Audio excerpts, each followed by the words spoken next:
The message arrived at Earth's Diplomatic Corps headquarters on a cold Tuesday morning. It was written in 17 different languages, each one carefully translated by the Galactic Dominion Empire's linguistic experts. The message was simple and direct. Humanity's presence was requested at the Imperial throne world of Dominia Prime. The reason given was equally straightforward. The Empire wished to welcome humanity into the galactic community with a traditional ceremony of understanding. Captain Sarah Chen read the message 3 times before she understood what it really meant. She had spent the last 6 months learning everything she could about the Galactic Dominion Empire. They ruled 847 star systems. They had maintained peace across their territory for over 600 years. They had never lost a war. Every species that encountered them eventually joined their empire, usually within a few years of first contact. The Empire was not cruel. They did not enslave species or destroy worlds without reason, but they were firm believers in what they called natural hierarchy. Strong species led. Weak species followed. It was, according to their philosophy, simply the way the universe worked. Sarah looked up from her desk to see Lieutenant Park Min-jun standing in her doorway. He was holding his own copy of the message. His expression told her that he had figured out what the ceremony would involve. "They are going to try to scare us," Park said quietly. "Yes," Sarah agreed. "They are going to try to scare us very much." The research department had provided them with detailed reports about the Empire's traditional welcome ceremony. When a new species made contact with the Dominion, they were invited to the throne world. There, they were shown the Empire's military might, but not their current military.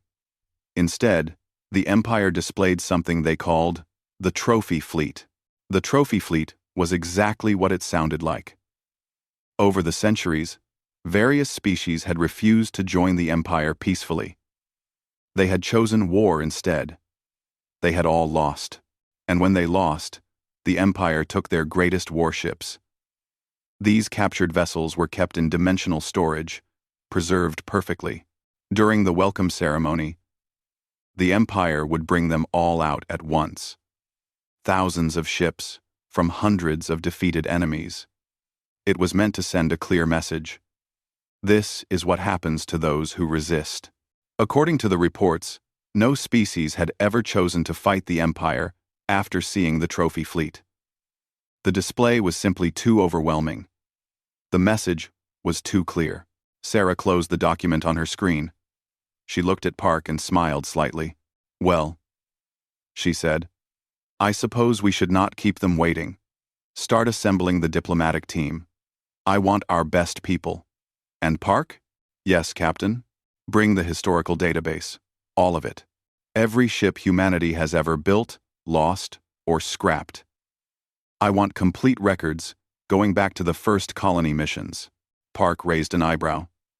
"May I ask why?" "Just a feeling," Sarah said. "Probably nothing. But I like to be prepared." Wait. 3 weeks later, the human diplomatic vessel Friendship emerged from faster-than-light travel at the edge of the Dominia Prime system.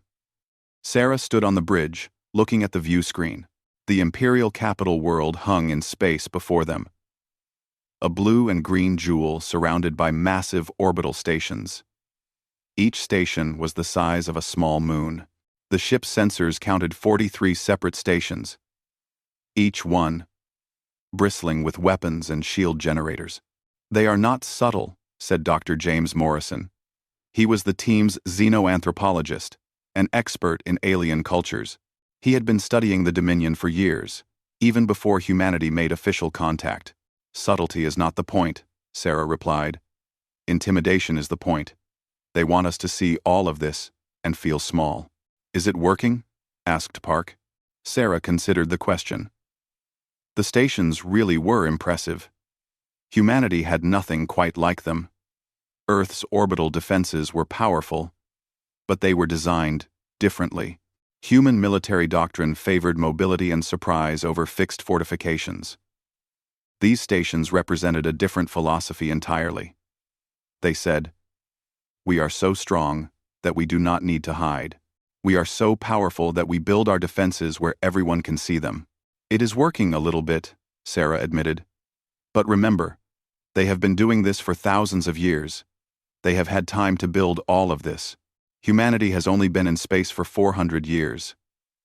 Give us another 1,000 years, and we will have impressive things too. The communication console beeped. A message was coming in from one of the orbital stations. Sarah nodded to the communications officer, who opened the channel. An alien face appeared on the screen. It looked somewhat reptilian, with golden scales and 3 eyes arranged in a triangle pattern on its face. This was a Dominion citizen, one of the founding species of the Empire. Human vessel Friendship. You are cleared to dock at Ceremonial Station 1. Please follow the guidance beacons. Do not deviate from the assigned path. Chancellor Vex Thor will meet you personally. Welcome to Dominia Prime. The channel closed before Sarah could respond. She looked at her pilot. You heard them. Follow the beacons. Let us go see what they want to show us. The docking procedure took 2 hours. The ceremonial station was enormous, with hundreds of docking ports. The Friendship was guided to a port near the station's central axis. As they approached, Sarah could see other ships docked nearby. She recognized several of them from the intelligence reports. Ships from the Zix Commonwealth, vessels from the Haroon Collective, a massive bioship from the Mycelial Network. All the recent additions to the Empire, Park observed. They invited everyone who joined in the last 50 years. They want all the new members to watch. Sarah nodded slowly. That made sense. The ceremony was not just for humanity's benefit. It was a reminder to everyone else as well. A reminder of what the Empire could do. A reminder of why no one fought back. They disembarked from the Friendship into a docking corridor that could have fit 12 ships side by side. Everything was built to a massive scale.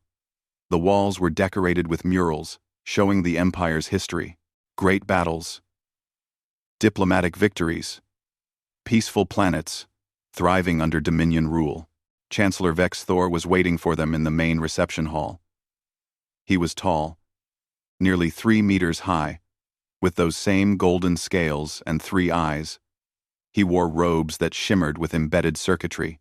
When he spoke, his voice was deep and resonant. Captain Chen, Lieutenant Park, Dr. Morrison, welcome. We are honored to receive humanity into the galactic community. Your species has impressed us with your rapid expansion and your technological achievements. In just 400 years, you have colonized over 300 systems. This is remarkable. One, Sarah bowed slightly. Chancellor, we are honored by your invitation. Humanity looks forward to peaceful relations with the Dominion. Of course, Vex Thor said. His smile showed many sharp teeth. Peace is always preferable. The Empire has maintained peace for 6 centuries. We have found that peace is easiest when everyone understands the reality of power. To that end, we have prepared a demonstration. A tradition, you might say. Come, other delegates are already gathering. He led them through corridors that grew increasingly grand. They passed other alien delegations, dozens of species, all heading in the same direction. Sarah noticed that many of them looked nervous. Some were whispering to each other. Others walked in silence, their body language suggesting fear. Finally, they reached the observation deck. It was a massive amphitheater, built in a half-circle around an enormous transparent viewport. The viewport looked out into open space. Thousands of aliens were already seated in the amphitheater, arranged by species. Chancellor Vex Thor guided the human delegation to a section marked with Earth's symbol. Please, be seated, Vex Thor said. The ceremony will begin shortly. I think you will find it educational. He left them there and moved to the front of the amphitheater, where a raised platform looked out over the viewport.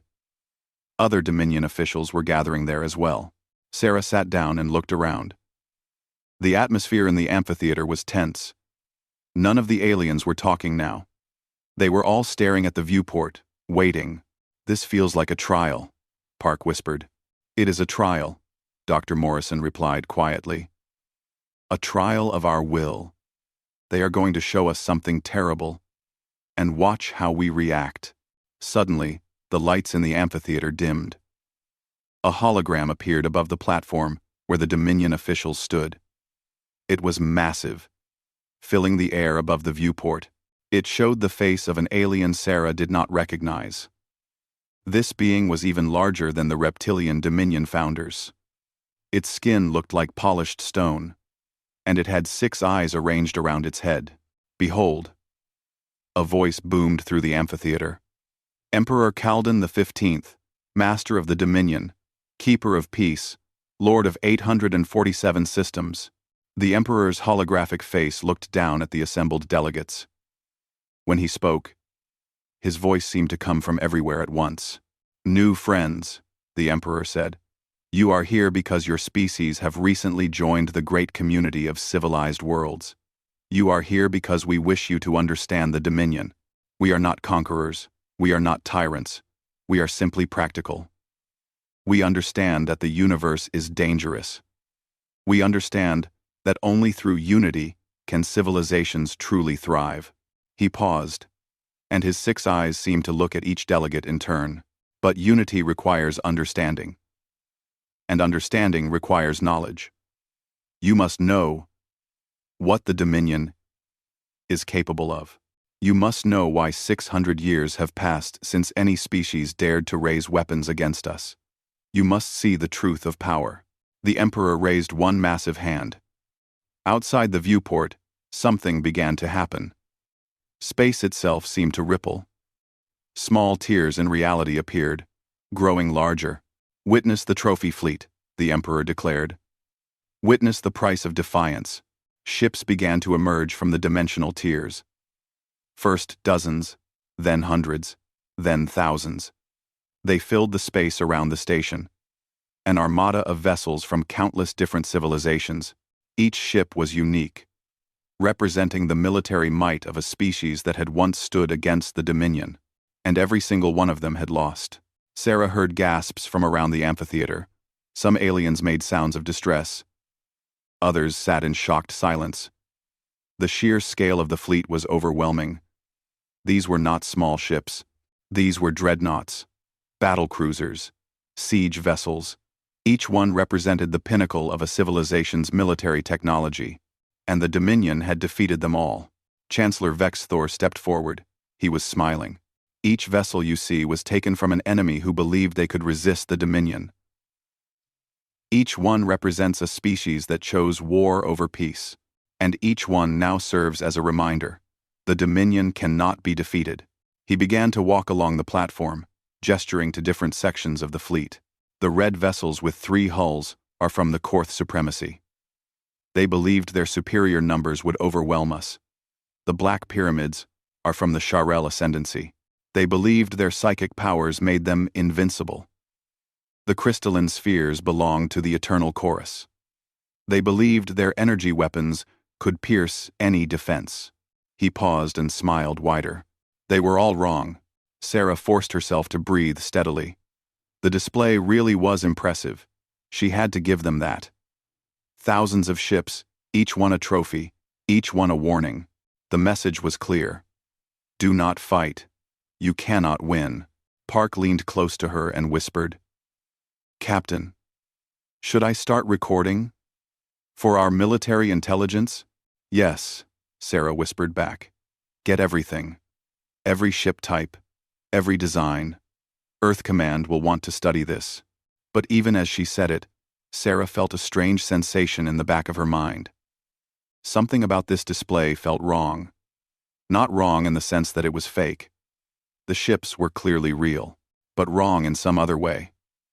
Like a puzzle piece that did not quite fit. Chancellor Vexthor was still talking, still describing the various defeated enemies. The aliens in the amphitheater were still sitting in stunned silence. And outside, the trophy fleet continued to fill the void, a monument to the Dominion's power. Then Emperor Kaldan spoke again. "But these are merely our lesser victories. the defeated enemies who fell quickly. Now, witness the crown jewels of our collection. Behold the ships that belong to our greatest foe. More dimensional tiers opened. These were larger than before, and from them emerged 5 vessels that dwarfed everything else in the fleet. They were enormous, each one at least 5 kilometers long. They had a distinctive design: cylindrical hulls with rotating sections, massive engine arrays at the rear, and armor plating that still gleamed despite their age. Sarah stared at the ships. Her mind felt suddenly blank. There was something familiar about them, something she could not quite place. Park grabbed her arm. His datapad had fallen from his hands onto the floor. He was staring at the ships with an expression of complete shock. "Captain," he whispered. "Captain, those ships." Dr. Morrison leaned forward in his seat, his eyes wide. He pulled out his own datapad and started frantically typing, comparing images on his screen to the vessels outside the viewport. Emperor Kalden's voice filled the amphitheater once more. 300 years ago, the Dominion faced its greatest threat. A species of warriors more ruthless than any we had encountered before. They sent 5 massive warships against us. The war lasted for decades. Millions died on both sides. But in the end, the Dominion prevailed. We captured these vessels and destroyed the civilization that built them. They are gone. Now, extinct. Their homeworld lost to time. But their ships remain as our greatest trophy, as proof that no enemy, no matter how powerful, can stand against the Dominion. Sarah's hands were trembling. She knew those ships. She knew exactly what they were. Park was frantically scrolling through his historical database, and Dr. Morrison had pulled up technical schematics on his screen. This was impossible. This was absolutely impossible, but there was no mistaking it. Sarah had seen these exact designs in museums on Earth. She had studied them in history classes at the Academy. Chancellor Vex Thor approached the human delegation. His smile was expectant. He wanted to see their fear. He wanted to see them realize the futility of resisting the Dominion. Sarah tried to speak. She opened her mouth, but no sound came out. She tried again, and then she made a sound that no one in the amphitheater expected. She snorted, a short, sharp sound of suppressed laughter. Park looked at her. Dr. Morrison looked at her. Then, Park's shoulders began to shake. He was biting his lip, trying desperately not to laugh. Dr. Morrison covered his mouth with his hand, but his eyes were watering. Sarah felt the laughter building in her chest. She tried to hold it back. She really tried. This was supposed to be a diplomatic ceremony. This was supposed to be serious, but she could not help it.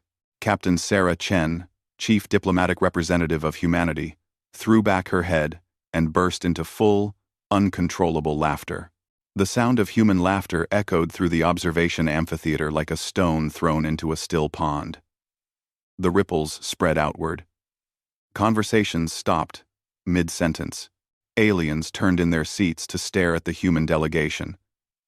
Even the Dominion officials on their raised platform froze, uncertain how to react. Sarah Chen could not stop laughing. Every time she tried to compose herself, she would look at those 5 enormous ships hanging in space outside the viewport, and a fresh wave of laughter would overtake her. Tears were streaming down her face. Her sides hurt. Lieutenant Park Min-jun had given up trying to maintain his diplomatic composure. He was doubled over in his seat, his shoulders shaking with silent laughter. He had dropped his datapad again, and this time, he did not bother to pick it up. Dr. James Morrison was making strange wheezing sounds as he tried to breathe through his laughter. He kept pointing at his datapad screen, then at the viewport, then back at his screen, as if he could not quite believe what he was seeing. Chancellor Vex Thor stood frozen on the platform. His 3 eyes were wide with confusion and growing anger. This was not how the ceremony was supposed to go. New species were supposed to react with fear. They were supposed to understand their place in the galactic order. They were not supposed to laugh. The other alien delegations in the amphitheater were looking at each other in confusion. Some seemed frightened by the humans' reaction. Others appeared curious. A few whispered among themselves, trying to understand what was happening. Emperor Kalden's massive holographic face loomed above the viewport. His 6 eyes narrowed, creating shadows across his stone-like features. When he spoke, his voice was cold and hard. "You find the Dominion's military might amusing, humans?" Sarah tried to respond. She really did. She took a deep breath and opened her mouth to speak. But then, she looked at those 5 ships again, and another burst of laughter escaped her lips. She covered her mouth with both hands, her whole body shaking. Park managed to gasp out a few words between his fits of laughter. "I am sorry. We are so sorry. This is just... Oh, no. This is..." He dissolved into laughter again, unable to finish his sentence. The atmosphere in the amphitheater was shifting. The confusion was giving way to tension. The Dominion officials were clearly offended. Some of them had moved their hands to their weapons. The alien delegates were becoming nervous. This situation was escalating in a dangerous direction. Chancellor Vex Thor's voice cut through the chamber like a blade. The sharp command helped Sarah regain some control. She forced herself to breathe slowly. In through the nose, out through the mouth. She wiped the tears from her eyes and stood up. Her legs felt weak from laughing so hard. "Chancellor," she said, her voice still shaking with suppressed laughter. "Emperor Kalden, I apologize. We mean no disrespect. It is just those ships." She pointed at the 5 massive vessels. Vex Thor's scales seemed to darken with anger. "You heard the Emperor. They were taken from our greatest enemy, a species of ruthless warriors who nearly destroyed the Dominion before we defeated them utterly. Their civilization is now extinct. Only these trophies remain. Number 6. And when did this war take place?" Sarah asked. She was fighting to keep her voice steady. 300 years ago, Vex Thor replied. "It was the longest and bloodiest conflict in Dominion history. Millions died. Entire star systems were devastated. But in the end, as always, the Dominion prevailed." Park had found his datapad and was frantically typing on it. Morrison was doing the same. They were both pulling up records from Earth's historical archives. Sarah looked at the Chancellor. Then, she looked at the Emperor's holographic face. Then, she looked back at those 5 enormous ships floating in space. "Your Majesty," she said slowly. "Chancellor, with all due respect, I need to tell you something important." "Speak," the Emperor commanded. His voice made the floor vibrate. Sarah pointed at the 5 ships. "Those are not warships. Those are not even military vessels. And they definitely did not belong to a species of ruthless warriors." The amphitheater went completely silent. Not a single alien moved or made a sound. Vex Thor's 3 eyes narrowed. "Explain yourself. Human. Those vessels fought the Dominion for decades. They destroyed entire fleets. They were the most dangerous enemy we have ever faced. I am sure they put up quite a fight," Sarah said. And she could not quite keep the smile off her face. "Their automated defense systems were very good. We built them that way. But Chancellor, those ships are ours." The word hung in the air for a long moment. "Ours," Vex Thor repeated slowly. "Ours," Sarah confirmed. "They belong to humanity. Or they did. 287 years ago, when we lost track of them." 2. Emperor Kalden's holographic face leaned forward. His 6 eyes focused intently on Sarah. "You claim these vessels are human?" "Impossible. Our records clearly show. Your records show a 300-year war with an unknown enemy," Park interrupted, standing up with his datapad. "I can prove it. May I approach the platform?" Vex Thor looked at the Emperor's hologram. The Emperor nodded slowly. Park walked down to the platform. His datapad held up so the officials could see the screen. Sarah and Morrison followed him. Park pulled up an image on his datapad and projected it into the air using the amphitheater's holographic systems. It showed a ship design that was identical to the 5 vessels outside the viewport. "This," Park said, "is the USS Constitution. Early generation colony transport. Built 295 years ago at the Mars orbital shipyards. It was one of 5 sister ships designed to carry large numbers of colonists to distant star systems." He swiped to another image. HMS Victoria. Built at the Luna construction docks. Zhenghe. Built at the Earth orbital platform. Maharaja. Constructed at the Venus station. And Yamato, our last early generation transport, built at the Jupiter yards. Each image matched the ship's outside perfectly. The same cylindrical design. The same rotating habitat sections. The same massive engine arrays. Morrison stepped forward. These ships were part of humanity's first major colonial expansion. Each one was designed to carry 50,000 colonists, along with all the equipment and supplies needed to establish a new colony. They were not warships. They were civilian transports. Vex Thor's scales had lost some of their color. But the war, the battles, the decades of fighting. Sarah pulled up another set of records on her datapad. According to Earth's historical archives, all 5 of these ships were reported missing 287 years ago. They departed from the Sol system on their assigned routes, but they never reached their destination colonies. We assumed they were lost to some kind of malfunction or accident. She looked at the Chancellor. The dates match, do they not? When did your war with the unknown enemy begin? Vex Thor consulted a datapad that one of his assistants handed him. His hands were shaking slightly. 287 years ago. The first encounter was 287 years ago. Park pulled up more technical specifications. These ships were equipped with automated defense systems. We had to protect the colonists and equipment from pirates and other hazards. The defense protocols were quite sophisticated. If the ships were attacked, they would fight back automatically. End quote. But there were no colonists on board, Morrison added. That is the funny part. Well, funny to us. Probably not funny to you. Sarah nodded. You see, about 290 years ago, humanity invented a much better, faster-than-light drive. It made these old ships obsolete almost overnight. The new drive could move ships twice as fast and use half the energy. We were going to scrap these 5 transports, but someone had a better idea. She pulled up another document. The colonies were already established at the destination systems. They needed equipment, farming machines, manufacturing systems, construction tools, water purification units, all the heavy equipment that was originally supposed to travel with the colonists.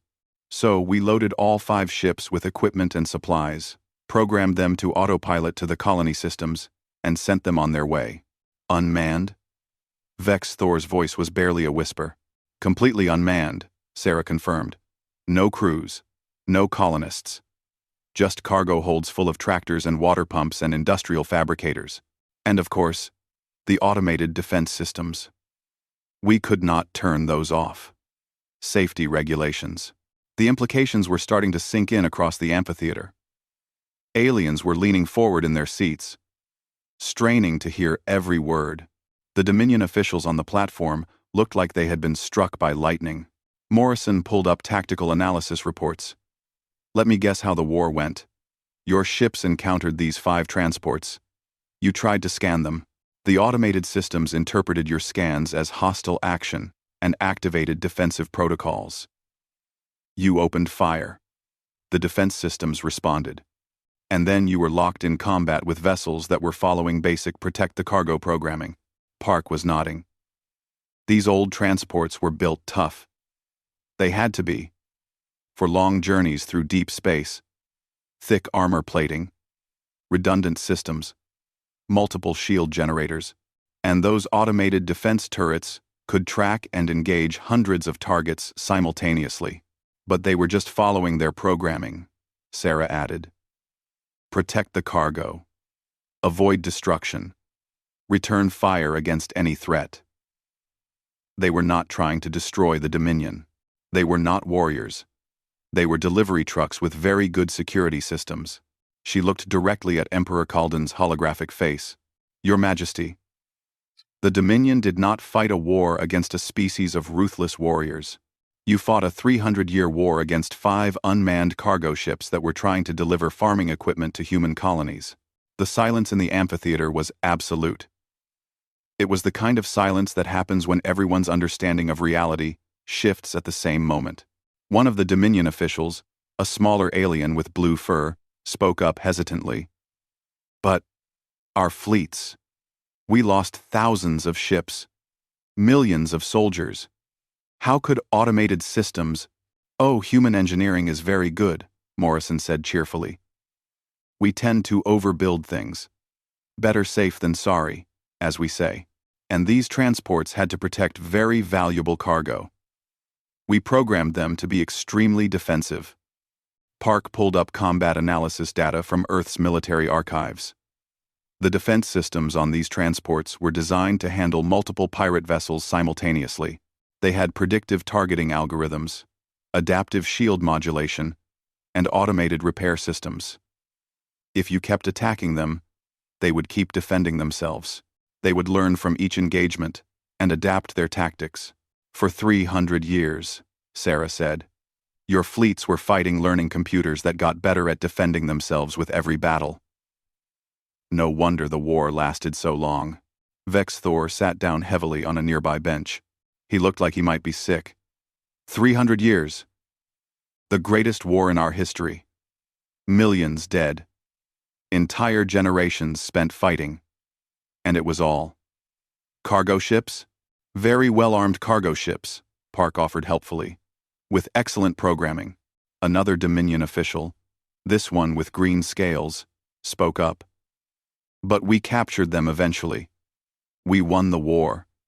We defeated these ships. Morrison nodded. Oh yes. I imagine you did. The defense systems were good, but they were not perfect. And 300 years is a long time. Even automated systems eventually break down. The ships probably ran out of ammunition eventually.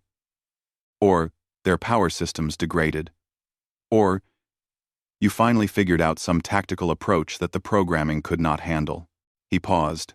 Out of curiosity, how did you finally win? What was the breakthrough? The green-scaled official looked uncomfortable. We stopped attacking them. We realized they only fired when fired upon. So we used communication drones instead of warships. We sent diplomatic signals. When they did not respond, we sent boarding teams through dimensional portals. By the time we figured out the ships were empty, we had already lost. So much. Sarah felt a pang of sympathy for them despite everything. I am sorry for your losses. Truly. If we had known what was happening, we would have sent the shutdown codes. The whole thing could have been resolved peacefully. Shutdown codes. Vex. Thor. Repeated. Numbly. Park held up his datapad. Every human ship has command override codes, even automated ones, especially automated ones. If you had contacted Earth and explained the situation, we could have transmitted the codes and shut down the defense systems remotely. But instead, Morrison said, you thought you were fighting a war. So you kept attacking. And the ships kept defending themselves. A tragic misunderstanding that lasted for 3 centuries. Emperor Kalden's holographic face had gone completely still. His 6 eyes stared at nothing. Finally, he spoke, and his voice sounded tired and old. What you are telling us, what you are claiming, is that the greatest military victory in Dominion history was against unmanned human cargo ships? Yes, Your Majesty, Sarah said gently.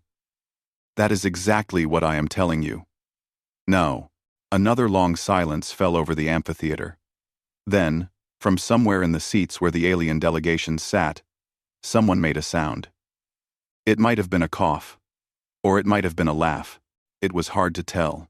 Sarah looked at the 5 ships hanging in space outside the viewport. From this angle, she could see some of the hull markings. There, on the side of the largest vessel, was the registry number. USS Constitution. Colony Transport, Yedden. Chancellor, she said. Your Majesty. If it is possible, humanity would like to request the return of these ships. There is still equipment on board that we could use, and honestly, they belong in a museum. Future generations of humans should be able to see them and learn about the time 5 cargo ships accidentally fought the most powerful empire in the galaxy to a standstill. Vexthor looked up at her. His 3 eyes were filled with an emotion Sarah could not quite identify. Shame, perhaps, or maybe just exhaustion. What was in the cargo holds? He asked quietly. What was so valuable that you gave it such powerful defenses? Park consulted his datapad. According to the manifests, mostly farming equipment, automated tractors, irrigation systems, seed banks. Also, some industrial fabricators for manufacturing, water purification systems, medical supplies, the basic necessities for establishing a colony, farming equipment, Vexthor repeated. Very expensive farming equipment, Morrison added. Colonial expansion was costly. We wanted to make sure the cargo arrived safely. The Chancellor stood up slowly. He looked very old suddenly. He turned to face the Emperor's hologram. Your Majesty, I believe we need to discuss this matter privately. Perhaps we should adjourn the ceremony for now. Emperor Kaldan nodded. His holographic face began to fade. But before it disappeared completely, he spoke one more time. Captain Chen, Lieutenant Park, Dr. Morrison. The Dominion appreciates your clarification. We will need time to process this information. Please return to your ship. We will contact you soon to discuss the return of your vessels and other matters. The hologram vanished. The lights in the amphitheater came up. Dominion officials were scrambling off the platform, talking urgently among themselves. The alien delegations sat in stunned silence, trying to understand what they had just witnessed. Sarah looked at Park and Morrison. They looked back at her. And then, unable to help themselves, all 3 humans burst into laughter again. The walk back to the friendship felt longer than it should have. Sarah Chen and her team moved through the corridors of Ceremonial Station. One in silence.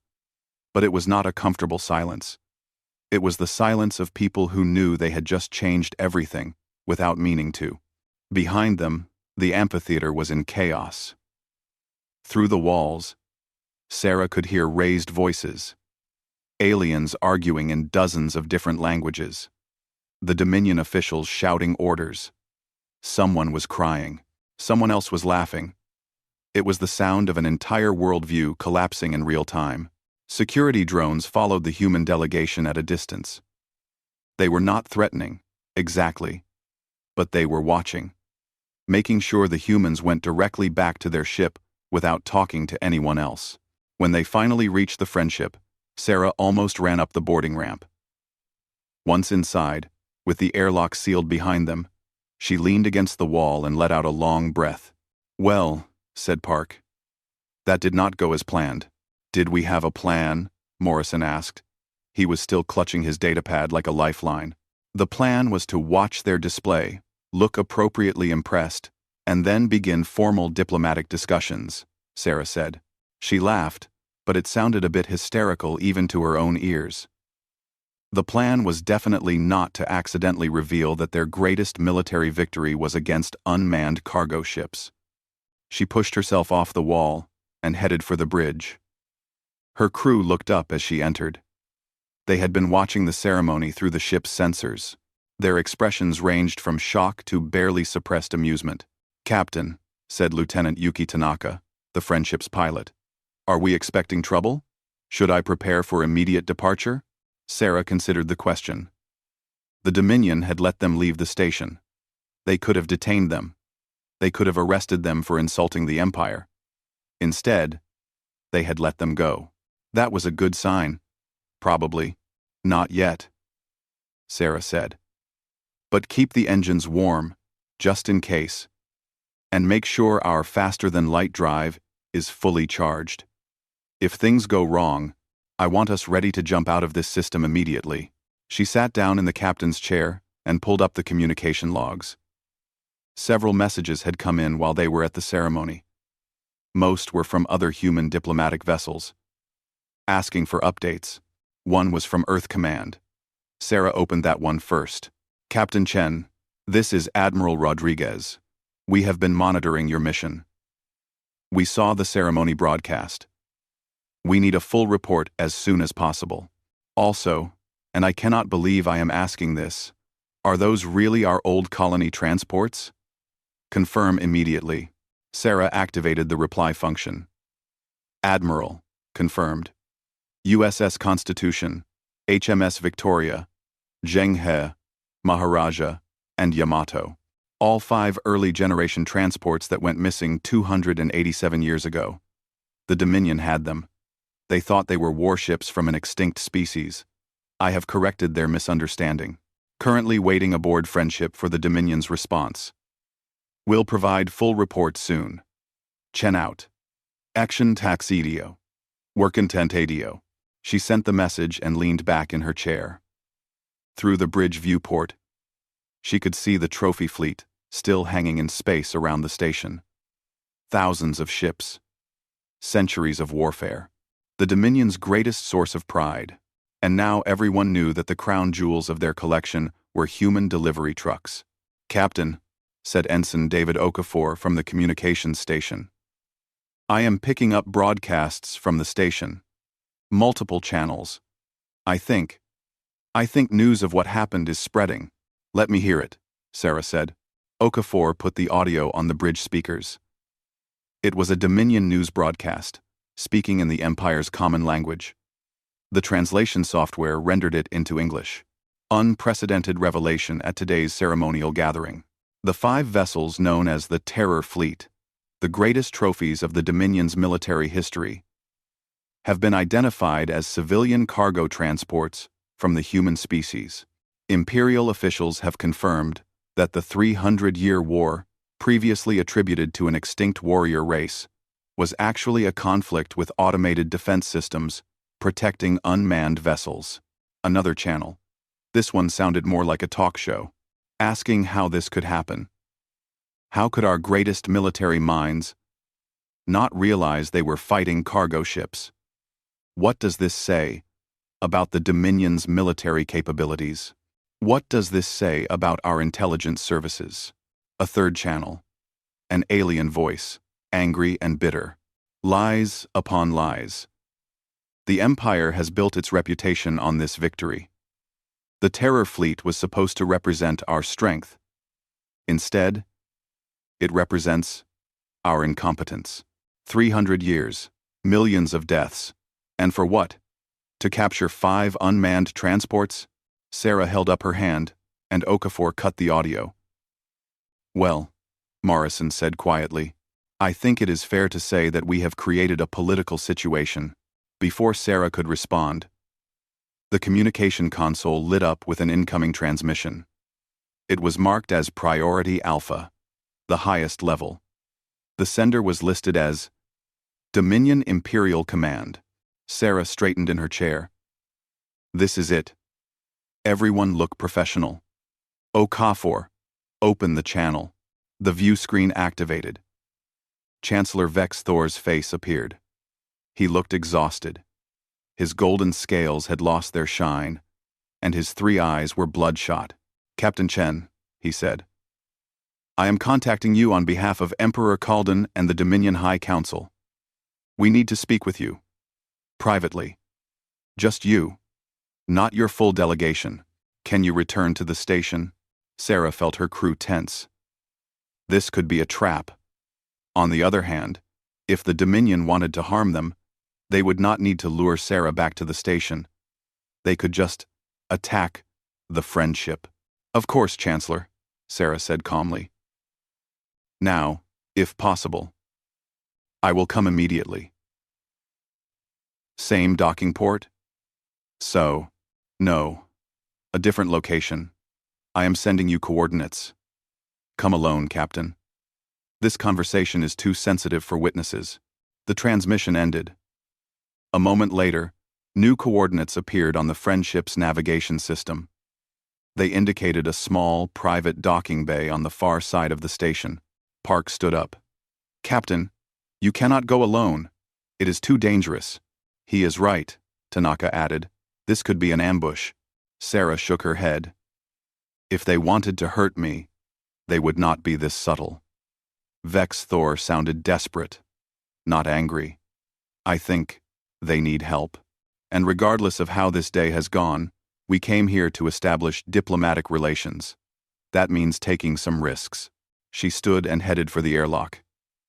Park, you have command while I am gone. If I am not back in 2 hours, contact Earth Command and get out of this system. Do not wait for me. Quote. Captain Park started to protest.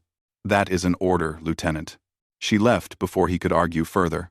The private docking bay was much smaller than the ceremonial port where the Friendship was moored. Sarah flew over in a small shuttle, piloting it herself.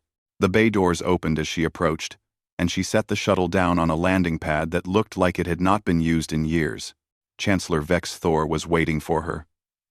He was alone. No guards. No assistants. Just him, standing in the empty docking bay looking lost. Sarah exited the shuttle carefully. Her hand rested near her sidearm, just in case. But Vex Thor made no threatening moves. Instead, he simply gestured to a door on the far side of the bay. Thank you for coming, Captain. Please, this way. He led her through the door and down a corridor. They passed through several security checkpoints, all unmanned. Finally, they reached a small conference room. The walls were transparent, offering a view of space and the trophy fleet beyond. Inside the room, 3 other aliens were waiting. Sarah recognized 2 of them from the ceremony. The blue-furred official, and the one with green scales. The third was new. An alien that looked like it was made of living crystal, its body refracting light into rainbow patterns. Captain Chen, Vex Thor said formally. Allow me to introduce War Leader Krath.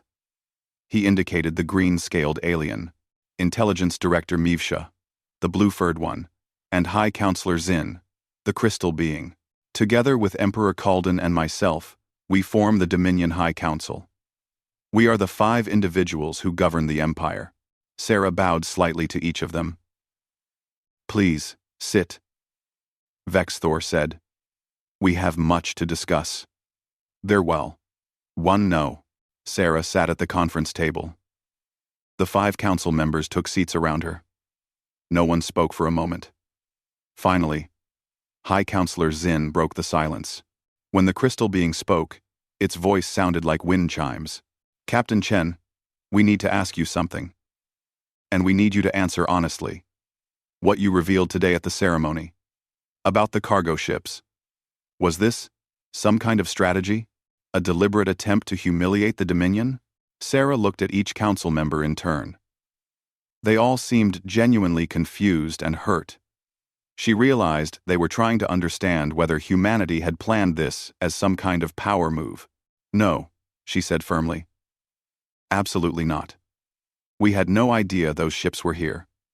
We had no idea what the Dominion's ceremony would involve. When we saw the Constitution and the others, we were shocked. The laughter was genuine. It was not calculated. But you did humiliate us, War Leader Krath said. His voice was bitter. Intentional or not, you have destroyed our reputation. The Terror Fleet was the foundation of the Dominion's authority. Every species in the Empire knew that we had defeated the most dangerous enemy in the galaxy. Now everyone knows we spent 3 centuries fighting delivery vehicles. Sarah could not argue with that. I am sorry. If I could take it back. But would you? Intelligence Director. Mivsha interrupted. Her blue fur rippled with agitation. If you had known the truth beforehand, would you have revealed it anyway? Or would you have let us continue living in ignorance? That was a harder question. Sarah thought about it carefully before answering. I do not know, she admitted. On one hand, revealing the truth has clearly caused problems. On the other hand, you were building your entire civilization's reputation on a misunderstanding. Eventually, someone would have figured it out. Better to learn the truth from us, in private, than to have it exposed by an enemy during a war. Vex Thor leaned forward. That is what concerns us most, Captain. What happens now? This information is already spreading. We have tried to suppress the broadcasts, but it is too late. Within days, every species in the Dominion will know. Within weeks, every independent civilization in the galaxy will hear the story. The Empire's authority is built on strength. Without that authority, everything falls apart. High Counselor Zin's crystalline body flickered. Already, we are receiving reports of unrest. Some member species are questioning whether they need to remain in the Empire. Others are wondering whether they could successfully rebel, now that they know the Terror Fleet was not what we claimed. The Treaty of the Black Stars specifically references our victory over the Terror Fleet as proof of Dominion supremacy, War Leader Krath added. That treaty keeps 6 major civilizations from going to war with each other. If they decide the treaty is based on false premises, we could see the largest galactic war in history. Sarah felt the weight of what she had done settling on her shoulders. She had not meant to destabilize an empire. She had just laughed at a funny coincidence. But intentions did not matter. The consequences were real. What do you want from me? She asked quietly. How can I help? The 5 council members looked at each other. Some silent communication seemed to pass between them. Finally, Vex Thor spoke. We need you to tell us the truth about humanity's real military capabilities. Not your cargo ships, your actual warships. Because, Captain, if we are going to stabilize the Empire, we need to understand exactly what we are dealing with. Intelligence Director Mivsha pulled up a holographic display. It showed star charts. Human space was marked in blue. Hundreds of systems. You said humanity has only been in space for 400 years. Yet you have colonized over 300 systems. That is a rate of expansion that far exceeds the Dominion's historical growth. Your technology must be significantly more advanced than we realized. Those cargo ships fought our fleets to a standstill for 300 years. War Leader Krath said. And they were obsolete. You said so yourself. You said you built better, faster than light drives, and made those ships outdated. That was 290 years ago. What have you built since then? Own 4. Sarah understood what they were asking. They needed to know whether humanity was a threat. They needed to recalibrate their entire understanding of the galactic power structure. And they needed to know whether they should be afraid. She thought about the ships she had seen in human space. The modern fleet. The vessels that actually were designed for war, not for carrying colonists and farming equipment. All right, she said. I will tell you. But first, you need to understand something about humanity. We do not like war. We really do not. We have fought terrible wars among ourselves, and we learned hard lessons from them. When we went to the stars, we promised ourselves we would be better. We would seek peace first. Always. She paused. But we are not naive. We know the universe can be dangerous. So yes, we built warships. Real ones. And we built them using the same philosophy that made those cargo ships so hard for you to defeat. Which is? Vex Thor asked. We over-engineer everything, Sarah said simply. We build things to last. We build in redundancy. We build things that can take damage and keep working. And we build things that can be upgraded. Those cargo ships were 290-year-old technology, and they still gave your fleets trouble. Our modern warships are significantly more advanced. She pulled out her own datapad and brought up some images. They showed sleek vessels, much smaller than the massive cargo transports, but clearly designed for combat. These are Defender-class frigates. Standard patrol vessels. There are approximately 15,000 of them in service across human space. Each one is designed to operate independently for up to 5 years, without resupply. They have faster-than-light drives that can jump almost instantly, adaptive shield systems, and weapons that can track targets across light seconds of distance. She swiped to another image. These are Guardian-class cruisers, heavy combat vessels. We have about 3,000 of them. They are designed to fight in coordinated groups, sharing sensor data and overlapping their defensive fields. Each one carries enough firepower to destroy a small moon. Another swipe. Sentinel-class battleships, capital vessels. We have 200 of them. Each one is essentially a mobile fortress. They can generate shields strong enough to deflect asteroid impacts. They carry weapons that can crack planetary crust.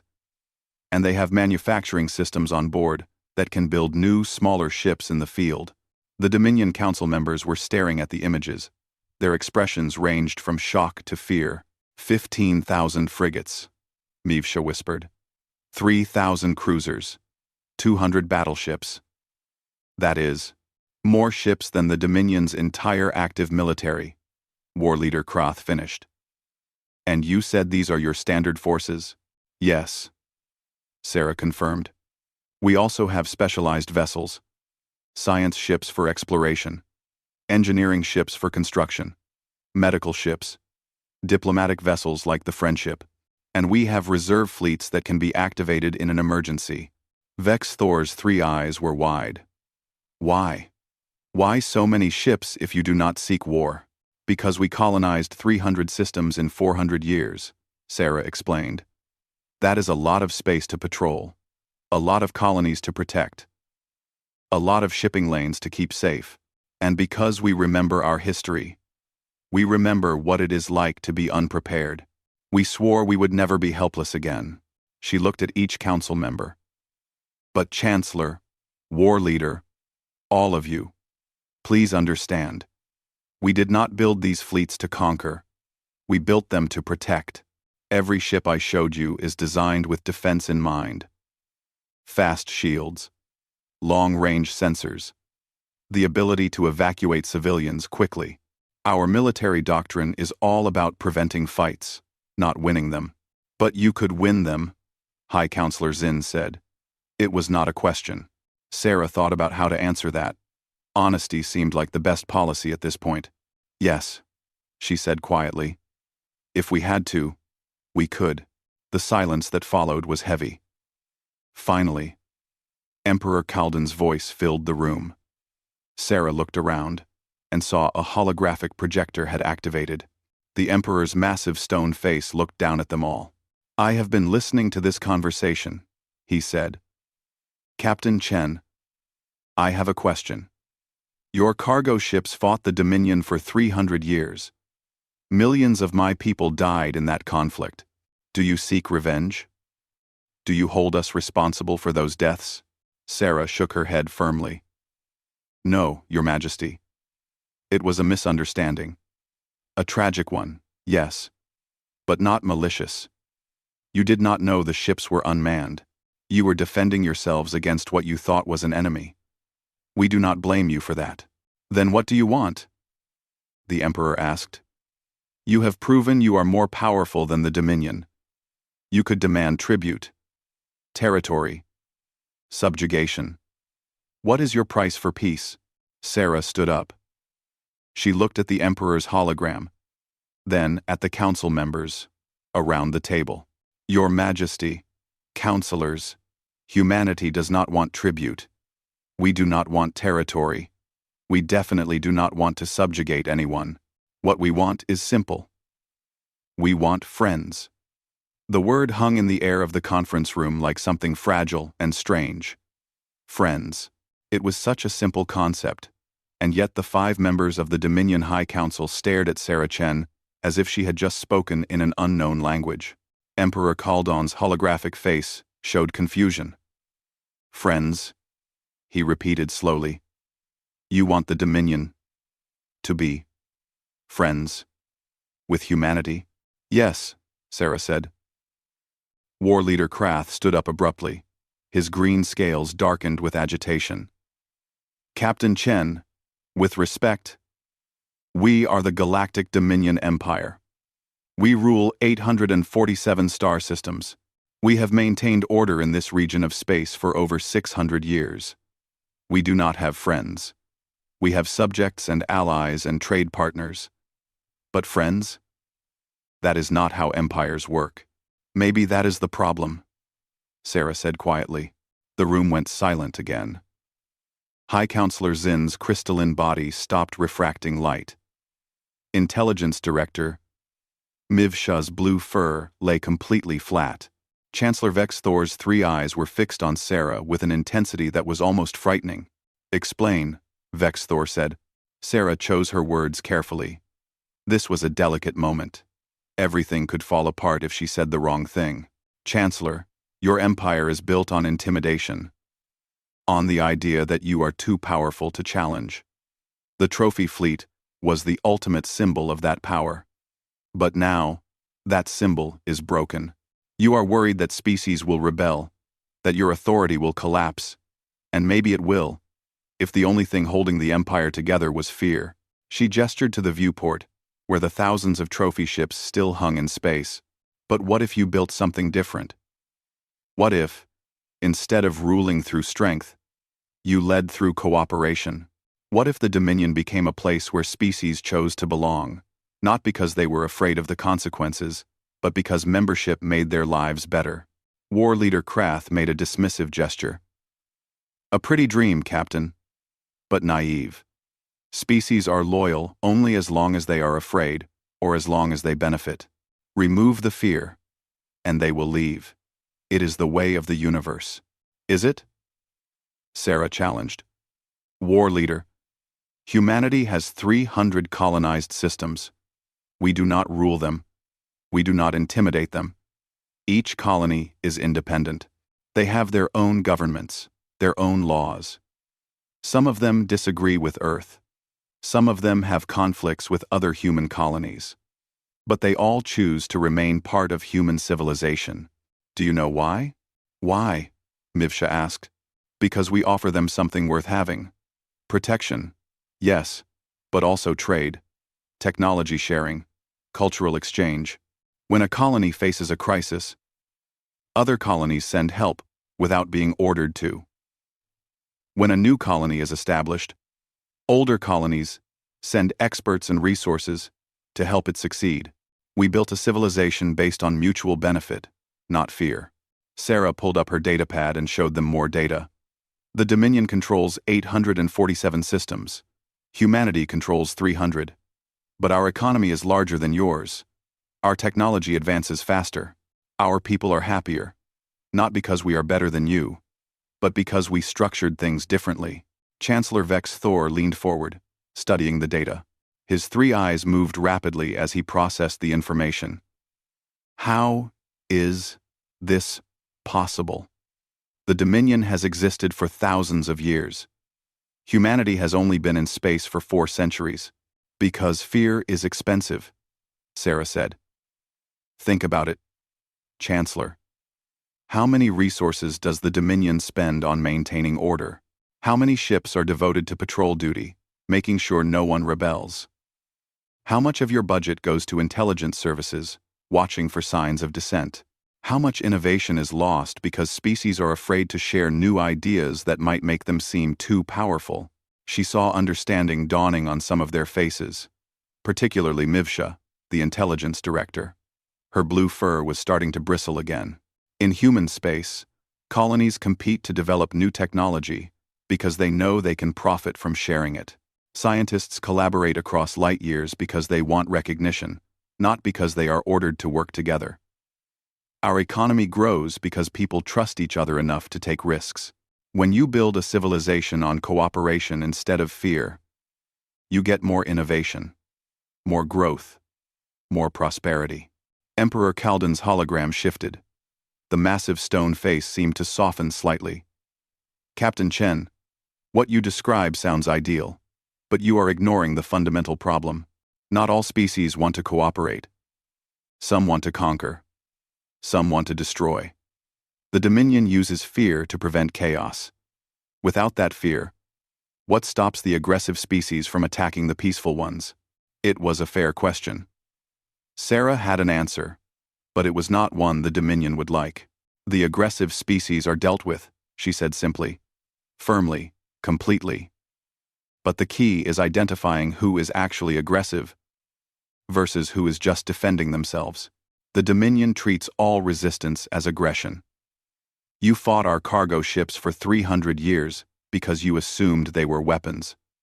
But they were just defending themselves according to their programming. She pulled up more images on her datapad. Battle reports from human military engagements over the past 2 centuries. Humanity has fought wars. We are not pacifists, but we choose our battles carefully. These images show conflicts with species that genuinely were aggressors. Pirates, raiders, a few civilizations that believed in conquest. In each case, we gave them chances to stop. When they refused and continued to threaten human colonies or our allies, we responded with overwhelming force. The images showed the aftermath of those battles. Destroyed pirate bases, captured raider ships. One image showed an entire fleet of alien warships, disabled, floating dead in space. When we fight to win quickly and decisively. But we also fight to minimize casualties. See these disabled ships? We could have destroyed them. Instead, we targeted their engines and weapons systems. The crews survived. After the battle, we offered them a choice.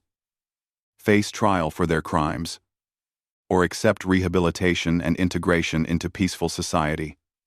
Most chose rehabilitation. War leader Krath studied the images closely. You are saying the Dominion is too harsh with potential enemies and too lenient with confirmed enemies. That we create rebellions by treating resistance as aggression, but then we drag out conflicts instead of ending them quickly. Yes, Sarah said. Exactly. You maintain a constant level of pressure that is not quite enough to crush resistance, but is too much to allow peace. It is the worst of both approaches. High Counselor Zin spoke up, its voice chiming softly. The captain has a point. I have argued for years that our policies create more problems than they solve. But the war leaders always insist that strength and intimidation are necessary. Because they are necessary. Krath snapped. You saw what happened today. The moment our strength was questioned, species began talking about rebellion. That proves my point. Krath. No, Vex Thor said slowly. It proves Captain Chen's point. Our empire is built on fear. When that fear is removed, everything collapses. But an empire built on cooperation would not collapse. It would continue because people choose to remain part of it. Mivsha was pulling up data on her own console. I have been running calculations. Captain Chen, if humanity wanted to conquer the Dominion, what would stop you? Based on the military assets you have described, you could defeat our fleets. Sarah nodded. Probably. We have more ships, and they are more advanced. But conquest would be stupid. Why? The intelligence director asked. Because conquering the Dominion would turn 847 systems against us. We would spend centuries fighting rebellions. We would have to garrison every world. Our economy would collapse under the strain. And for what? What would we gain? Some territory we do not need? Resources we could get through trade? The loyalty of species that hate us? Conquest is expensive and pointless when cooperation is cheaper and more productive. Sarah stood and walked to the viewport. The trophy fleet filled the view. Thousands of ships. Thousands of defeats. Thousands of species who had chosen to resist rather than cooperate. Your Majesty, counselors, you asked what humanity wants. I will tell you exactly what we want. We want to trade with the Dominion. We want to exchange technology and culture. We want to collaborate on scientific research. We want to help you transition from an empire built on fear to a civilization built on mutual benefit. And yes, we want to be friends. She turned back to face them. But we also want those 5 cargo ships back. They are ours. They contain equipment that belongs to human colonies. And honestly, they belong in museums where people can learn from this entire ridiculous situation. Emperor Kaldan was quiet for a long moment.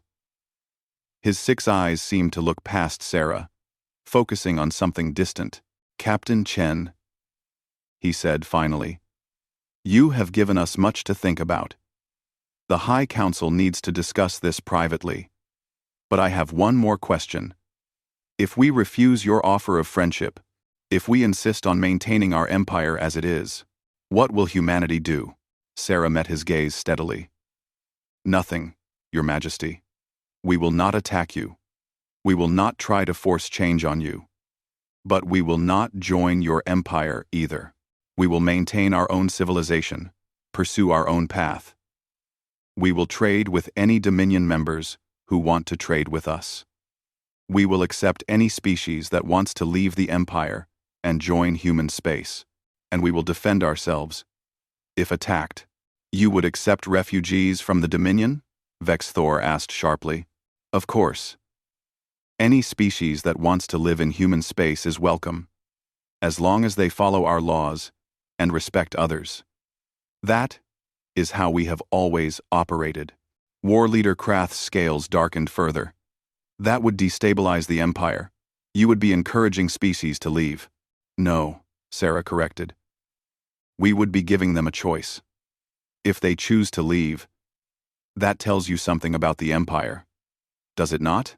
If the only way to keep species in the Dominion is to prevent them from having options, then maybe the Dominion needs to change. Intelligence Director Mivsha made a sound that might have been a laugh. She has a point, War Leader. If our empire only survives by eliminating alternatives, it deserves to fall. She was Mark Davidio. She was Buddy Brand. Traitor, Krath hissed. Realist, Mivsha replied calmly. I have spent my career watching for threats to the Dominion. I have analyzed every species, every faction, every potential enemy, and Captain Chen is right. Fear is expensive. It costs us resources, innovation, and growth. Meanwhile, humanity has built a civilization that is smaller than ours, but more dynamic, more prosperous, and yes, more powerful. We can either learn from them, or we can fall behind. Chancellor Vexthor stood up. Enough. We are not going to resolve this here and now. Captain Chen, thank you for your honesty. It has been illuminating. Please return to your ship. The High Council will deliberate and contact you with our decision. Sarah bowed. Of course, Chancellor. I am available whenever you are ready to talk. She turned to leave, but Emperor Kaldan's voice stopped her. Captain, one more thing. Those cargo ships, the USS Constitution and the others, what was their cargo? You said farming equipment and industrial systems, but specifically, what were they carrying? Sarah pulled up the manifest on her datapad.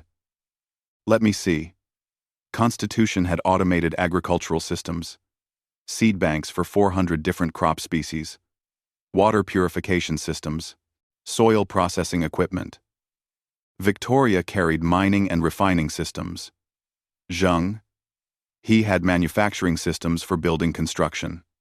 Maharaja had medical equipment and supplies, and Yamato had educational materials and entertainment systems for the colonists.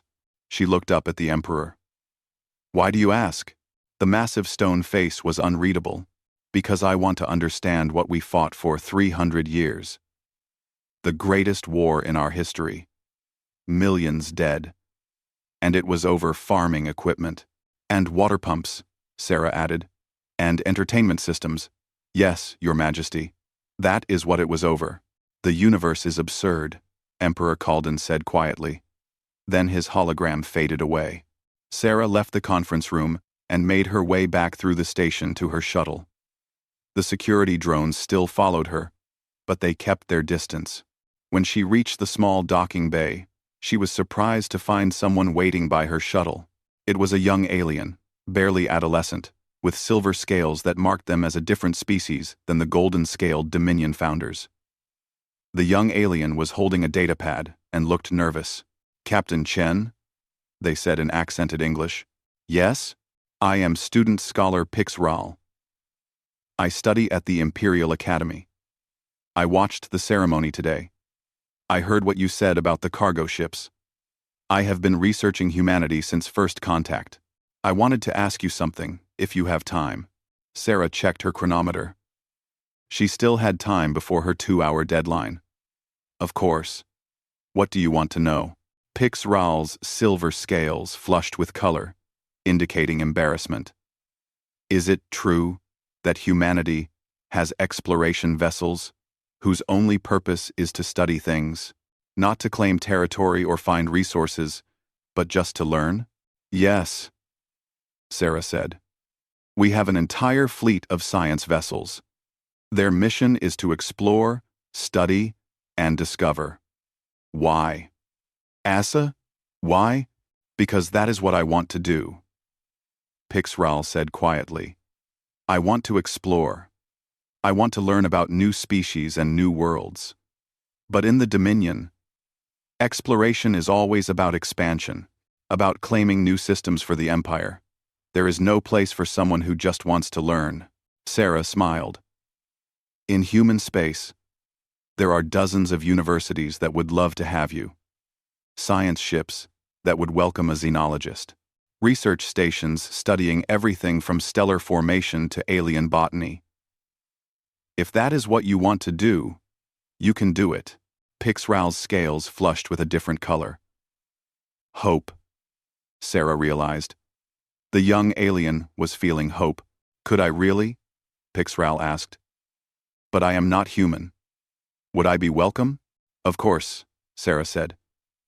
"We have many non-human scientists working in human space. Species that joined us. Refugees from other empires. Explorers who liked what we were doing and decided to stay. The only requirements are that you respect others and contribute to the community. If you are serious, I can give you contact information for several universities that accept alien students." She pulled out her datapad and transmitted the data to Pix Ral's device. The young alien stared at the information with wide eyes. "Thank you," Pix Ral whispered. "Thank you so much." "You are welcome. Study hard, Pix Ral. Maybe someday I will read a paper you have written." Sarah boarded her shuttle and lifted off. As she flew back toward the friendship, she thought about that conversation. Young Pix Ral represented something important, a generation that wanted something different. A future that was not built on fear and intimidation. Maybe the Dominion would change. Maybe they would not. But either way, the galaxy was changing. The revelation about the cargo ships had cracked something open. People were questioning things they had always accepted. And that, Sarah thought, was probably a good thing. Even if it was uncomfortable in the short term. When she reached the friendship, Park and Morrison were waiting for her in the docking bay. They looked relieved to see her. "Captain," Park said. Sarah shook her head. "No. I think we are fine. The Dominion High Council is discussing our situation. They need to decide whether to keep being an empire built on fear or try to become something different." "And if they choose to stay the same?" Morrison asked. "Then we maintain our borders, accept refugees, and wait. Eventually, they will either change or collapse. But that is their choice to make, not ours." She headed for the bridge. "In the meantime, let us prepare a full report for Earth Command. And somebody find out if we have any good engineers on board. If we do get those cargo ships back, we are going to need to figure out how to transport 5 obsolete, slightly damaged, 2 9-5-year-old transports back to human space. I have a feeling that is going to be complicated." Park grinned. "At least they are just cargo ships. Imagine if they were actually warships." Sarah laughed. "Park, if the Dominion had been fighting our actual warships for 300 years, there would be no Dominion. That is the whole point." 3 days passed before the Dominion High Council contacted the Friendship again. 3 days of waiting in orbit around Dominia Prime, while the station below them buzzed with activity. Sarah Chen spent most of that time monitoring the local communications networks, watching as the news about the cargo ships spread throughout the Empire. The reaction was mixed. Some species were angry, feeling betrayed by the Dominion's lies. Others were confused, trying to understand what this revelation meant for their place in the Empire. A few seemed amused by the whole situation, though they were careful not to laugh too openly where Dominion officials could hear them. On the evening of the third day, Sarah was in her quarters reviewing diplomatic protocols when Lieutenant Park knocked on her door. "Captain, we are receiving a transmission from Emperor Calden himself. He is requesting your presence on Dominia Prime. On the planet itself, not the station. He says it is time for a formal meeting." Sarah stood immediately. "Just me? Or the whole delegation?" "The whole delegation. And he is asking us to bring our full historical records of the cargo ships. Every detail we have." Armasting. Sarah felt a flutter of nervousness in her stomach. A planetary invitation was significant. It meant they were being taken seriously. It also meant they were entering the heart of the Dominion's power structure. If things went wrong down there, escape would be much harder. "Tell the Emperor we accept. Prep the shuttle for planetary descent. Full formal protocols. I want everyone looking their absolute best." 6 hours later, Sarah and her team were descending through Dominia Prime's atmosphere in their diplomatic shuttle. The planet was beautiful from orbit, with vast oceans and green continents. As they descended, they could see massive cities that stretched for hundreds of kilometers. Architecture that combined natural growth with advanced technology. Gardens that floated on anti-gravity platforms. Monuments that touched the clouds. The Dominion's capital was ancient and impressive in a way that human cities were not. Earth's oldest cities were thousands of years old. Dominia Prime's capital had stood for tens of thousands of years. The weight of that history was visible in every structure. They landed at the Imperial Palace, a complex so large it had its own weather system. Mountains had been carved into towers. Rivers flowed through gardens, designed by species long extinct. And at the center of it all stood the throne chamber, a building made from a single massive crystal that had been hollowed out and shaped over centuries. Chancellor Vex Thor met them at the landing pad. He looked different than he had 3 days ago. His scales had regained their shine, and his 3 eyes were clear and focused. He seemed to have come to some decision. "Captain Chen, Lieutenant Park, Dr. Morrison, welcome to Dominia Prime. The Emperor is waiting. Please, follow me." He led them through the palace complex. Everywhere they went, aliens stopped to stare at the human delegation. Word had clearly spread about who they were and what they had revealed. Some of the looks were hostile. Others were curious. A few seemed almost grateful. The throne chamber was as impressive as Sarah had expected. The crystal walls refracted light into patterns that seemed to move and shift. The floor was polished so smooth, it looked like water. And at the far end, raised on a platform that put him above everyone else, sat Emperor Calden. The massive stone-like being looked even more imposing in person than his hologram had suggested. He was at least 10 meters tall, with those 6 eyes arranged around his head in a pattern that let him see in all directions at once. His skin really did look like polished stone, gray and white with veins of gold running through it. The 5 members of the High Council were present as well, standing on platforms arranged around the Emperor's throne. Sarah recognized them all now. Chancellor Vex Thor with his golden scales, War Leader Krath with his green scales, Intelligence Director Meev Shah with her blue fur, High Counselor Zin with its crystalline body, and a 5th member Sarah had not met before, a being that looked like it was made of living water, constantly flowing and reforming. "Treasurer Nim," Vex Thor whispered to Sarah, indicating the water being. "She manages the Empire's economy." Emperor Calden's voice filled the chamber. "Captain Sarah Chen of Earth, you stand before the throne of the Galactic Dominion Empire. 3 days ago, You revealed information that has shaken the foundation of our civilization. You exposed a truth that we had hidden from ourselves. For this, we should be angry. We should punish you for your disrespect. Sarah felt her team tense beside her. This was it, the moment when things could go very wrong. But we are not angry, the Emperor continued. We are grateful. The word echoed through the crystal chamber. Grateful. Sarah blinked in surprise. Emperor Kalden shifted his massive body, and the platform under him adjusted to support his weight. For 3 days, the High Council and I have debated. We have argued. We have examined every aspect of Dominion policy and history. And we have come to a conclusion. The Empire, as it exists now, is unsustainable. End. Murmurs rippled through the chamber. Sarah noticed there were other aliens present. Observers standing in galleries around the room. They were hearing this announcement for the first time. The Dominion was founded on the principle of order through strength, Kalden said. For millennia, this principle served us well. But Captain Chen is correct. We built an empire on fear, and fear is expensive. It costs us innovation. It costs us growth. It costs us the loyalty of our member species. Most importantly, it costs us the opportunity to build something better. War Leader Krath stepped forward. Your Majesty, I must protest.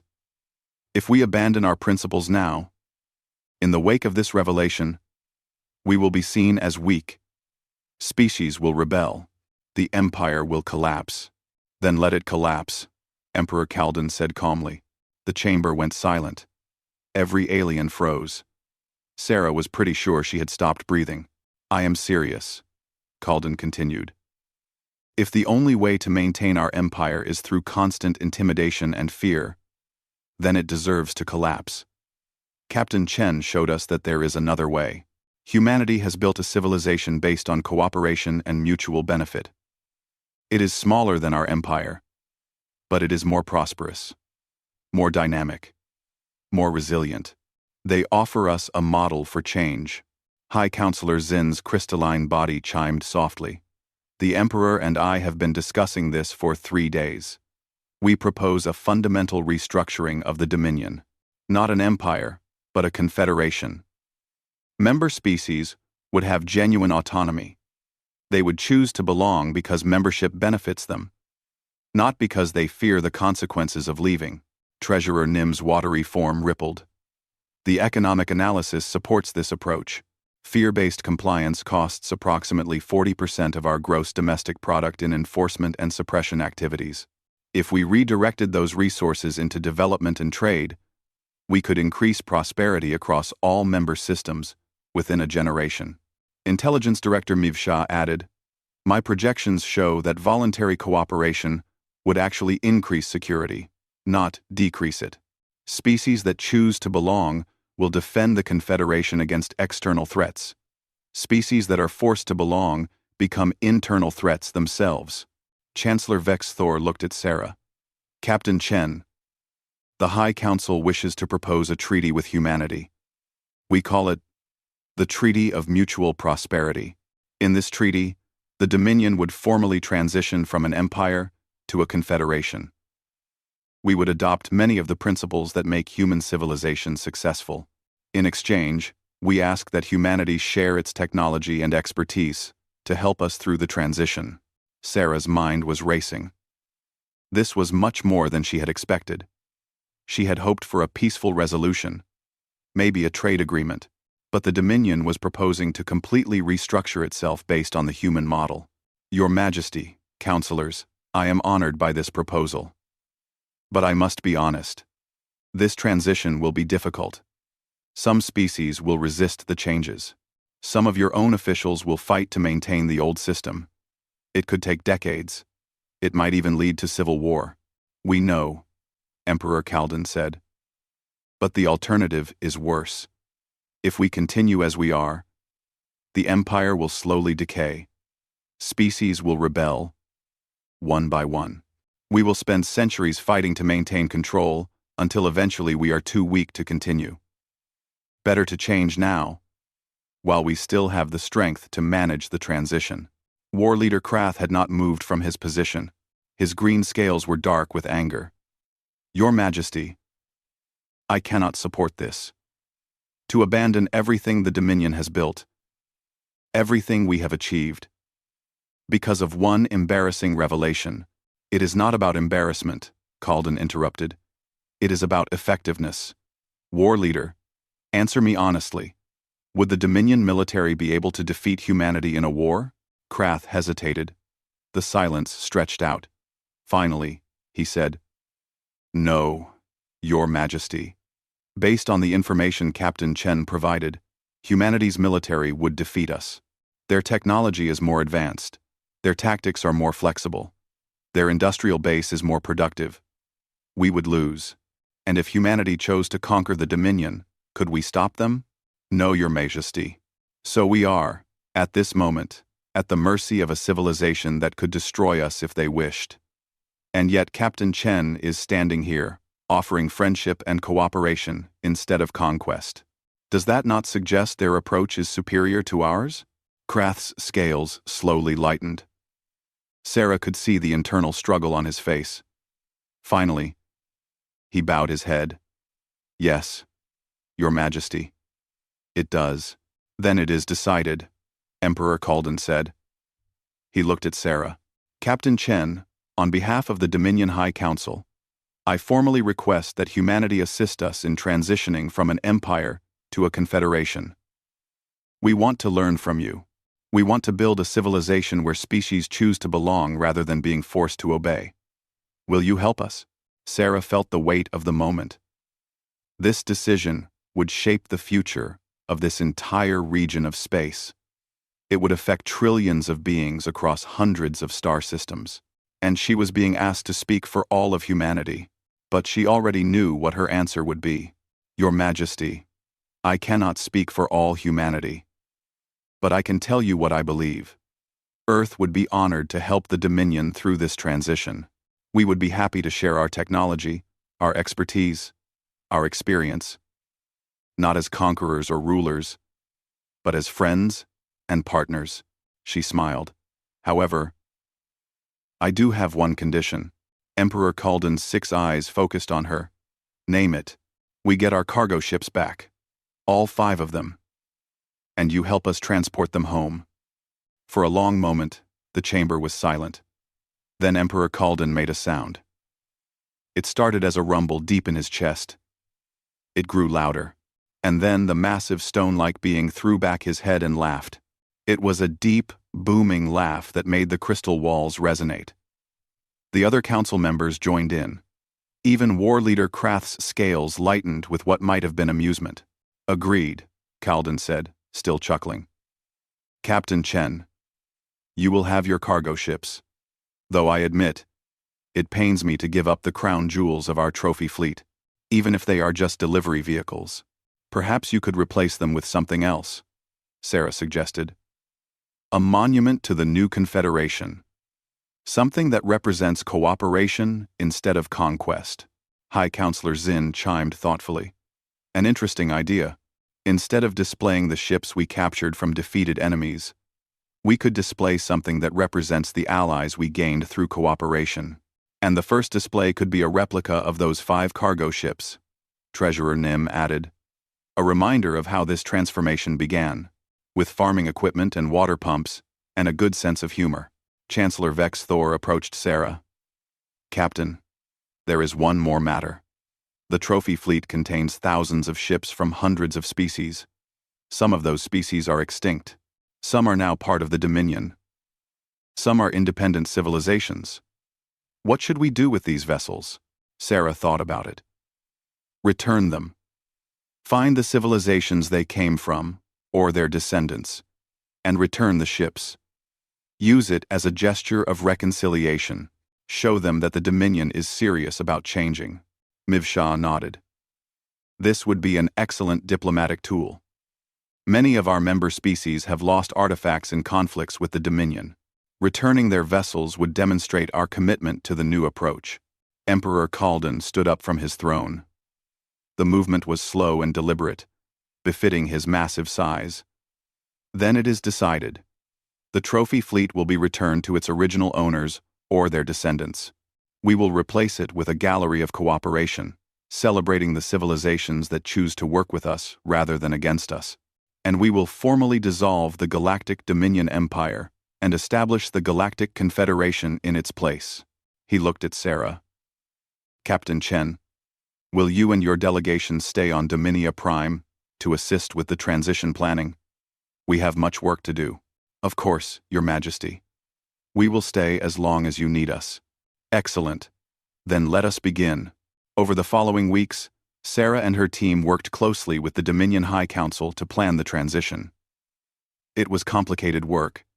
Thousands of laws needed to be rewritten, trade agreements needed to be renegotiated, military structures needed to be reorganized, and most importantly, member species needed to be convinced that the changes were real and permanent. Sarah sent regular reports back to Earth. The response from Earth Command was enthusiastic but cautious. They approved of the treaty and sent additional diplomatic personnel to help with the transition. But they also quietly increased the readiness level of the human military, just in case things went wrong. 1 month after the ceremony that changed everything, Sarah stood in the same observation amphitheater where the trophy fleet had been displayed. This time, she was watching something very different.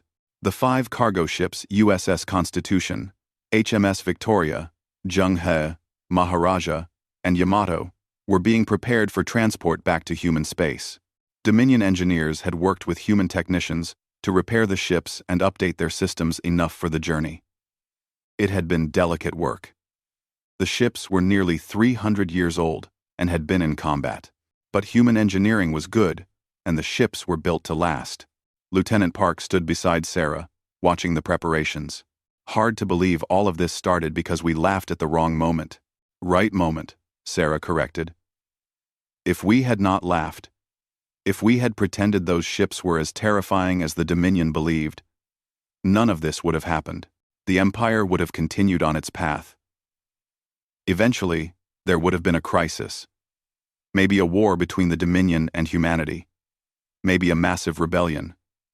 But something would have broken. Dr. Morrison joined them. He was holding a datapad filled with notes. I have been studying the historical records. Do you know how many species the Dominion defeated in the time they were fighting our cargo ships? How many? Sarah asked. 17. 17 different civilizations that refused to join the Empire. The Dominion diverted resources to the war against our automated defense systems, which meant they were less prepared when other conflicts arose.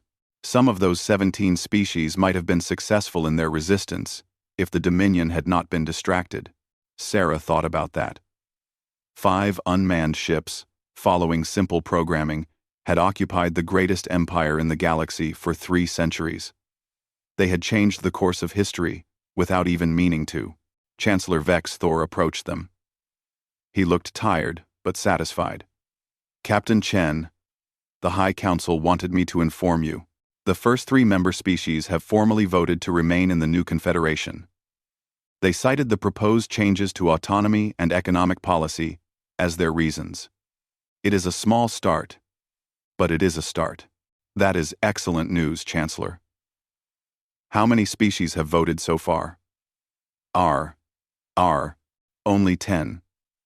We are proceeding carefully, starting with the species we believe are most likely to support the changes. But the early results are promising. He gestured to the viewport, where the cargo ships were being surrounded by Dominion tugs. I must admit, I will miss having those ships in our trophy fleet. They were impressive, even if they were not what we thought they were. You fought them for 300 years, Park said. That makes them impressive by any measure. Our engineers are amazed they lasted that long. Vex Thor's 3 eyes focused on the ships. Captain Chen, may I ask you something personal? Of course. When you first saw those ships and realized what they were, what did you feel? Before the laughter. What was your first emotion? Sarah thought back to that moment in the amphitheater. The shock of recognition. The sudden understanding of what had happened. Relief. she said finally. Relief that it was a misunderstanding and not malice. Relief that we could fix it. And then, yes, the absurdity of the situation made me laugh. But relief came first. Vex Thor nodded slowly. The Dominion built its identity on strength and victory. Learning that our greatest victory was against unmanned cargo ships has been humbling. But perhaps humility is what we needed. A communication console beeped. One of the Dominion technicians called out, "Chancellor, the cargo ships are ready for departure. All systems check complete. They are cleared to begin the journey to human space." Sarah activated her communication link to the friendship. "Lieutenant Tanaka, this is Captain Chen. The cargo ships are ready. Begin. Escort protocol." "Acknowledged, Captain. Friendship is moving into position." Through the viewport, Sarah watched as her ship moved toward the 5 ancient transports. 3 Dominion escort vessels joined them. It had been decided that a mixed human-Dominion fleet would deliver the ships to human space as a symbol of the new cooperation between their civilizations. The ships began to move. Slowly at first, their old engines warming up after years of inactivity. Then faster, accelerating toward the edge of the system where they would engage their faster-than-light drives. Sarah watched them go. 5 cargo ships that had changed the galaxy without meaning to. 5 ships that had exposed an empire's weakness and forced it to become something better. 5 ships that had started a friendship between civilizations. "Captain," Vex Thor said quietly, "what do you think will happen next? Will the Confederation succeed? Or will it fall apart?" Sarah considered the question honestly. "I do not know, Chancellor. Change is always risky. Some species will resist. Some Dominion officials will try to return to the old ways. You will face challenges and setbacks. But I believe you have a chance. And that is more than you had before." She turned to face him. The Dominion Empire lasted for thousands of years through strength and fear. Now you have the opportunity to build something that lasts even longer through cooperation and trust. It will not be easy. But I think it will be worth it. Bach. Vex Thor extended one clawed hand toward her. Sarah had learned enough about Dominion customs to recognize it as a gesture of respect and friendship. She took his hand carefully. His scales were warm and smooth under her fingers. "Thank you, Captain Chen. For your honesty. For your laughter at that ceremony. For showing us there was another way. Humanity has been in space for only 400 years. But you have taught a civilization that is thousands of years old. Something new. That is no small achievement. We learned from others too," Sarah said. "That is how progress works. We share knowledge. We learn from mistakes. We build on what came before. The Dominion will teach us things as well. This is just the beginning." 6 months later, Sarah Chen stood in a museum on Earth. It was a new museum, built specifically to house 5 very special ships. The Museum of Accidental Diplomacy, people were calling it. Though the official name was the Early Space Exploration Center. The 5 cargo ships, Constitution, Victoria, Zhenghe, Maharaja, and Yamato, stood in the central hall. They had been carefully restored and preserved. Information displays around each ship told their history, their original mission, their disappearance, their 300-year war, and finally, their role in transforming an empire. Sarah had been invited to speak at the museum's opening ceremony. She stood on a stage in front of the Constitution, looking out at a crowd that included diplomats from dozens of species. Some were human. Others were from the newly formed Galactic Confederation. A few were from independent civilizations that had heard the story and wanted to see the famous ships for themselves. "These ships," Sarah began, "were built to carry colonists and equipment to new worlds. They were never meant to be warships. They were never meant to fight. But when they were attacked, they defended themselves. For 300 years, they followed their programming. Protect the cargo. Avoid destruction. Return fire against threats. They did exactly what they were designed to do. She gestured to the massive vessels behind her. And in doing so, they changed the galaxy. They exposed the weaknesses of an empire built on fear. They forced a powerful civilization to reconsider its foundations. They started a transformation that is still ongoing. She paused, looking at the ships. But the real heroes of this story are not the ships. They are just machines, following their programming. The real heroes are the beings who chose to change. Emperor Kaldan and the Dominion High Council could have doubled down on their empire. They could have refused to adapt. Instead, they chose the harder path. They chose to transform their civilization based on principles of cooperation rather than intimidation. Sarah looked out at the crowd. She spotted Chancellor Vex Thor standing near the front. He had come to Earth specifically for this ceremony. Beside him stood several other Dominion officials, including war leader Krath, who had become an unexpected advocate for the new Confederation once he accepted the necessity of change. The Galactic Confederation is still finding its way, Sarah continued. Not all Dominion species chose to remain. Some left to pursue independence. Others joined human space or allied with different civilizations. But the majority stayed, choosing to be part of something new, something built on choice rather than compulsion. She smiled. And it all started because 5 cargo ships were too stubborn to die, and because a human delegation could not stop laughing at the absurdity of it all. That is the real lesson here.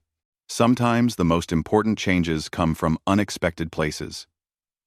Sometimes strength means admitting weakness. And sometimes the best way forward is to laugh at yourself and choose a better path. The ceremony ended with a reception in the museum's observation hall.